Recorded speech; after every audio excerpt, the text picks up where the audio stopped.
Hi everyone, today is the first episode of a very special series recreating Marvel Comics with Marvel Legends. And today I'm going to be talking about Daredevil Born Again event. For those of you who are in Jeddah, Saudi Arabia, I'm hosting a Daredevil Born Again event on Saturday, 19th of November from 5 p.m. to 6:30 p.m. at Humming Tree. I will share the link in the description below. So if for those of you who are going to be in Jeddah and if you want to attend, please make sure that you register for it. In this episode, I am going to be basically taking stock of my action figures that I already have and see if I can recreate a scene from Daredevil Born Again event. Now mind you, because as you can see my mini studio that's behind me, it doesn't allow me much of space that I can recreate the scene in its entirety. So basically what I am going to be doing is basically showing you the action figures that I feel are very close to the art or the scenario of the story itself, and also be able to recommend you something better that one can have. So here it goes. In 1980s, Marvel Comics asked Frank Miller to have a story on Daredevil. One of his best works was done in the early 80s with this character. Frank is credited for making Daredevil, the Man Without Fear, an A-list superhero within the Marvel Universe. Before that, Daredevil did not enjoy such a repertoire within the portfolio of Marvel superheroes. So in 1986, he teamed up with David Mazzucchelli, a wonderful artist, come up with Daredevil Born Again. So now, who are the main characters in this storyline? Well, first of all, of course, Daredevil / Matt Murdock, the Kingpin, but there are some other characters as well. Now, some of their action figures have not been released by Marvel, whereas others, we have their action figures already.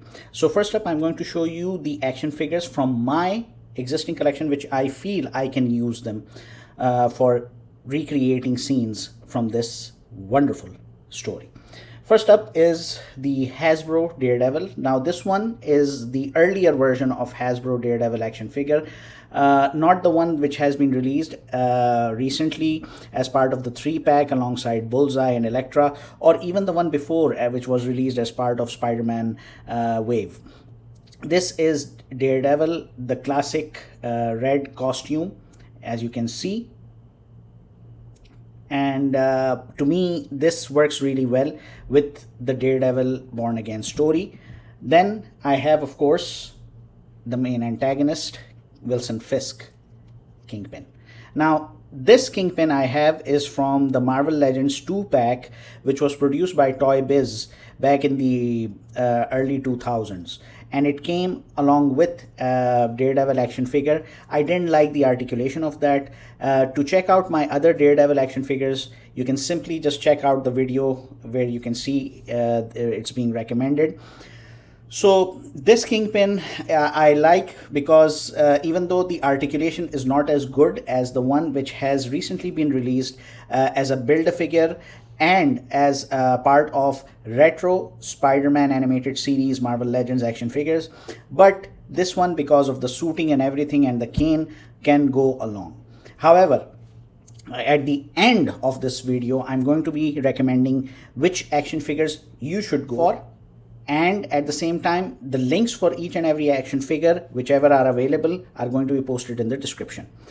Now, I don't have Nuke's action figure, but we are lucky that Marvel has released that. This cast came at the very end, and they played a pivotal role, particularly one of them, and that happens to be Steve Rogers, Captain America. Now, this action figure that I have of Steve Rogers is more of the 80s Steve Rogers with all the puffed up shoulders and everything.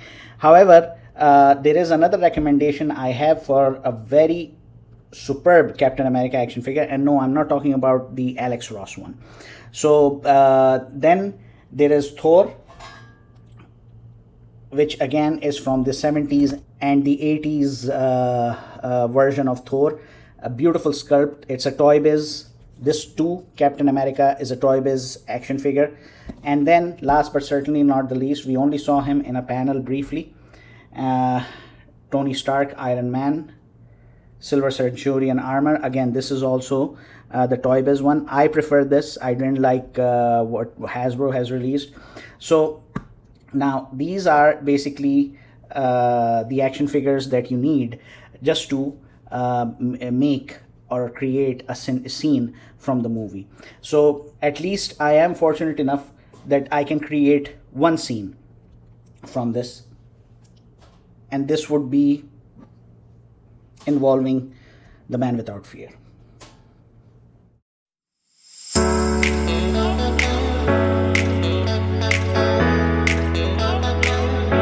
The wonderful panel, the Armageddon panel. So let's give it a try.